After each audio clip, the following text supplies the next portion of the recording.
Rahayu teman-teman semua, merdeka. Teman-teman semua, pada saat ini banyak sekelompok umat masyarakat Indonesia, khususnya umat agama Islam, yang dimana mereka sudah melupakan jati diri, sudah kehilangan budaya, bahkan mereka rela ridho menukar jati diri kebudayaannya dengan budaya bangsa Arab Timur Tengah.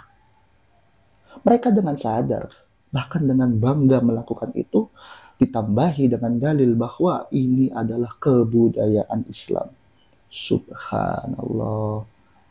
Saya teringat suatu perkataan dari Bung Karno, jadi orang Islam jangan jadi orang Arab. Yang dimana pernyataan Bung Karno juga disampaikan kembali oleh Syekh Panji Gumilang. Jadi orang Islam jangan sampai kehilangan jati diri dan kebudayaan. Begitu. Artinya kita nggak masalah jadi orang Islam. Nggak masalah kita memeluk agama Islam. Tapi bukan berarti kita menukar budaya kita, menukar jati diri kita dengan jati diri kebudayaan bangsa Arab. Sehingga yang perlu dipertanyakan ini sebenarnya Islam atau Arabisasi. Kan begitu.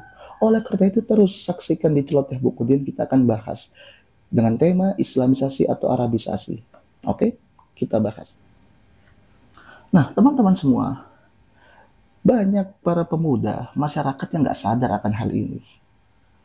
Bahwa sejatinya sekelompok masyarakat yang berani menukar jati dirinya, kebudayaannya dengan budaya bangsa Arab, itu bisa dikatakan sebagai suatu penjajahan kebudayaan atas dasar agama.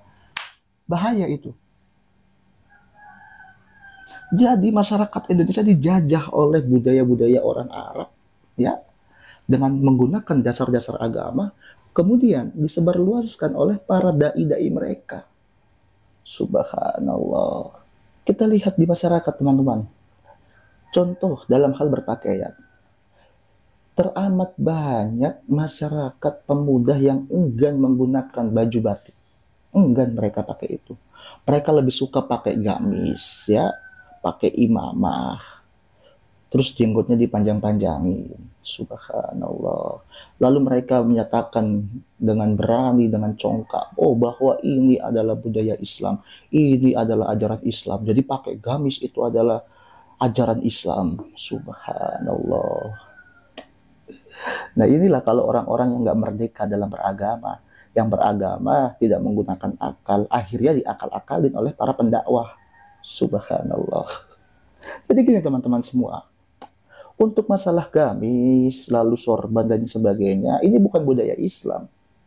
Memang ada suatu dalil hadis yang dimana itu menyatakan kesukaan Rasulullah menggunakan pakaian-pakaian seperti itu. Loh, kenapa Rasulullah menyatakan dia suka menggunakan pakaian seperti itu? Karena di Arab adanya baju seperti itu. Pakai gamis, pakai imamah. Andaikan ya, ini andaikan loh ya, Rasulullah itu diutusnya di mana, di Indonesia, ya mungkin Rasulullah sukanya dengan baju batik, enggak dengan gamis. Nah, ini dapat kita simpulkan bahwa pakaian itu adalah suatu kebudayaan. Jangan disangkut pautkan dengan agama. Gitu loh. Nah, karena apa? Abu Jahal, Abu Lahab, ya, atau orang-orang kafir munafik pada zaman itu juga menggunakan gamis, menggunakan imamah, jenggotnya juga panjang. Jadi teman-teman jangan terlena dengan pakaian-pakaian seperti itu. Mereka itu nggak menyebarkan Islam sebenarnya. Mereka itu menyebarkan budaya bangsa Arab. Itu saja kok. Ya, terlepas dari tadi pakaian, dalam hal kesenian kita dijajah oleh mereka. Teramat banyak syair-syair dari Nusantara yang memuji Tuhan, ya, diganti oleh apa? Syair-syair orang-orang Arab. Ya Allah. Mirisnya syair-syair orang Arab ini dimainkan, dinyanyikan terus di majelis-majelis taklim, majelis sholawat. Padahal kadang-kadang syair itu adalah syair-syair percintaan, bukan syair seutuhnya memuji Tuhan. Ya Allah. Kemudian daripada syair itu tadi, ya dirubah juga ini budaya kita dari alat musik.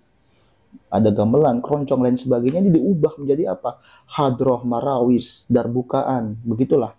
Ya, dikatakan ini sebagai budaya Islam. Padahal teman-teman, kalau kita mau jujur, alat-alat musik tadi yang katanya itu budaya Islam, itu adalah alat musik yang diharamkan oleh Rasulullah. Kenapa? Karena alat musik itu disandingkan dengan khamar, ya, disandingkan dengan apa?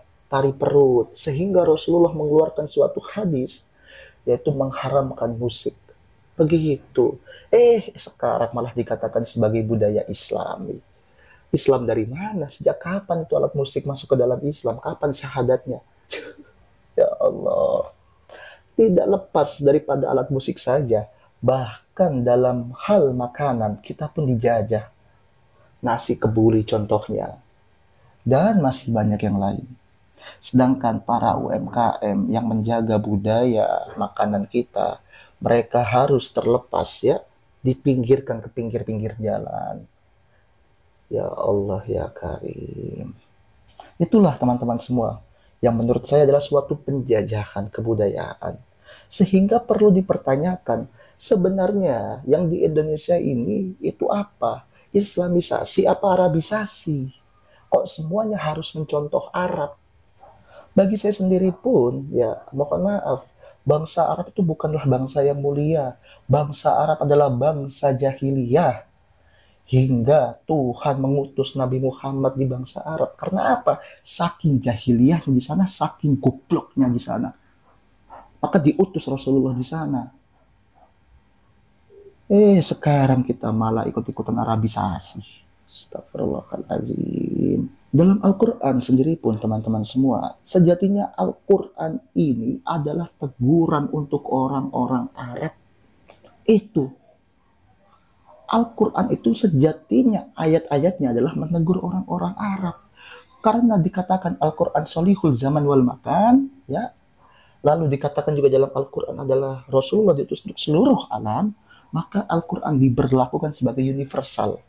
Padahal kalau kita mau jujur, Al-Quran ini sebagai pengingat, mohon maaf, sebagai pengingat untuk orang-orang Arab yang diutus Nabi di sana. Siapa? Nabi Muhammad. Makanya dalam Al-Quran itu banyak menceritakan keburukan-keburukan orang-orang Arab. Bahkan dalam Quran Surah At-Taubah, menurut Hamka, Quran Surah At-Taubah ini adalah menceritakan keburukan, kejahatan ya orang-orang Arab. Sampai ada salah satu ayat yang menyebutkan secara khusus orang-orang Arab. Yaitu di Quran Surah At-Taubah ayat 97. Al-A'rabu. Nah, nanti kalau saya katakan ini sebagai orang-orang Arab, pasti banyak yang marah. Oh enggak, itu bukan orang Arab, tapi orang Arab Badui. Ya memang, Arab pegunungan. Tapi kita perlu melihat juga bahwa Al-Quran itu diturunkan tanah Arab. Yang dimana banyak perintah, banyak teguran, banyak kutukan dari Tuhan untuk mengkutuk orang-orang Arab. Begitu. Itu secara historis ya kita bahas. Nah, dalam Quran Surah At-Taubah ayat 97, ini dikatakan bahwa orang-orang Arab ya, baik itu yang di pegunungan ataupun Arab-Arab di perkotaan. Arab di pegunungan wajar, dia ingkar kepada Nabi karena beritanya gak tersebar ke sana. Tapi Arab-Arab perkotaan, itu yang lebih parah. Nah, dikatakan bahwa orang-orang Arab adalah orang yang sangat keras kekafirannya, sangat munafik lain sebagainya lah, kurang lebih begitu teman-teman semua.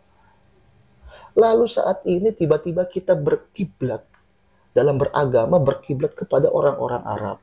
Contoh penentuan Zulhijjah atau apa, kita melihat bangsa Arab. Ya Allah. Nah, disinilah kita melupakan bahwa Nabi Muhammad itu ya diutus tidak hanya untuk orang Arab, tapi untuk seluruh umat manusia. Begitu.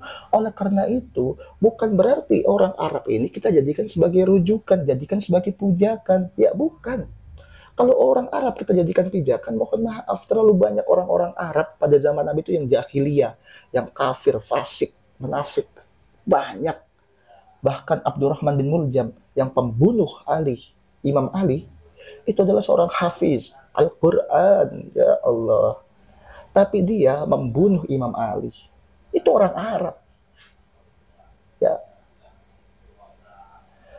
Daripada beberapa kisah tadi, kita tahu, seharusnya kita sadar bahwa Arab bukanlah pijakan kita, bukanlah landasan kita dalam kita beribadah, beragama, bukan.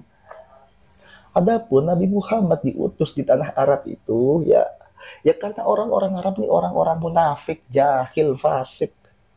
Bahkan anak baru lahir aja dibunuh kok.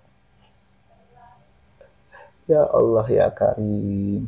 Oleh karena itu saya sempat menyatakan suatu pendapat dari Muhammad Abduh, terutama dalam satu surah Al-Zaitun, yang dimana Muhammad Abduh menyatakan Arab Mekah itu hanya tempat kita untuk ibadah. Untuk ibadah apa? Untuk ibadah haji, udah itu aja, nggak lebih. Bukan tempat kita berkiblat dalam beragama, bukan. Karena kalau kita mau beragama, ya kembali kepada Nusantara, kita kembangkan agama kita. Nah, oleh karena itu maka salah besar menjadikan Arab sebagai proyek atau percontohan untuk Islam di seluruh dunia itu amat salah besar. Kok mereka ini berhasil menjajah Indonesia? Ya karena dana orang-orang Arab itu sangat besar, digelontorkan, bahkan mereka menyediakan beasiswa untuk para pemuda Indonesia yang mau belajar di sana, untuk menyebarkan ajaran Arabisasi. Ya, hati-hati. Bahkan para habaib juga nggak kurang kok begitu. Contoh, saya menemukan suatu ceramah di Nabawi TV yang menyatakan bahwa Al-Habib Abdurrahman Assegaf Gresik itu larang seseorang menggunakan songkok hitam. Ya Allah. Itulah penjajahan yang amat nyata, teman-teman. Oke. Nah, terhadap kita belajar Islam, ya. Belajar Islam bukanlah dengan kita berkiblat ke Arab, bukan. Ada suatu kisah ketika Hamka itu, oke, Hamka itu mau menetap di Arab untuk belajar agama Islam. Nah, maka ketemulah Hamka dengan Haji Agus Salim. Nah, Haji Agus Salim ini melarang Hamka untuk belajar di Arab. Kata Haji Agus Salim, kamu mau ngapain belajar di Arab, belajar Islam? 10 tahun kamu di Arab, kamu pulang-pulang hanya tukang doa. Tapi lihatlah, ya, para tokoh-tokoh di Nusantara itu. Mereka mengembangkan, memperdalam ilmunya di tanah Nusantara. Begitu. Kiblatnya ilmu, kiblatnya pendidikan, bahkan kiblatnya agama itu nggak di tanah Arab, bukan. Ya kita mengakui satu hal lah, itu kiblat Mekah aja lah itu. Ya, itu hanya untuk kita ibadah haji dan sholat saja. Selebihnya tidak. Sehingga segala budaya dari orang-orang Arab wajib kita tolak. Terutama budaya yang menghancurkan, yang mendegradasi budaya-budaya nilai-nilai bangsa Indonesia. Oke? Gitu loh. Jangan dipikir orang mancung pakai sorban, pakai gamis, imannya kuat, oh rajin zikir. Enggak juga. Karena apa? Dasarnya tadi, orang-orang Arab tuh banyak orang munafik, banyak orang kafirnya, banyak orang jahiliyahnya. Bahkan yang kemarin, yang di mana itu? Di Jawa Timur. Seorang pengasuh ponpes menikahi santriwatinya. Yang nikahi pengasuh itu apa? Pakai gamis, pakai sorban. Ya, tapi kelakuannya seperti itu. Melanggar undang-undang, melanggar hukum. Dan juga umat Islam tolonglah cerdas sedikit. Jangan dilihat agama itu hanya melihat simbol pakaian. Jangan. Mentang-mentang hidung mancung pakai gamis, pakai sorban, lalu dianggap dicium-cium tangannya seakan-akan Habib. Allah. Nah, oleh karena itu, saya kembalikan kepada teman-teman. Di Indonesia, Islam atau Arabisasi, itu saja. Jangan-jangan segala yang kita jalankan, segala yang kita ritualkan itu adalah produk-produk Arabisasi yang menjajah negara kita, menjajah kebudayaan kita. Hati-hati teman-teman semua, saya katakan begitu. Ya, itu saja dari saya. Wallahu muwaffiq ila aqwamit thoriq, fastabiqul khairat. Rahayu untuk kita semua, merdeka.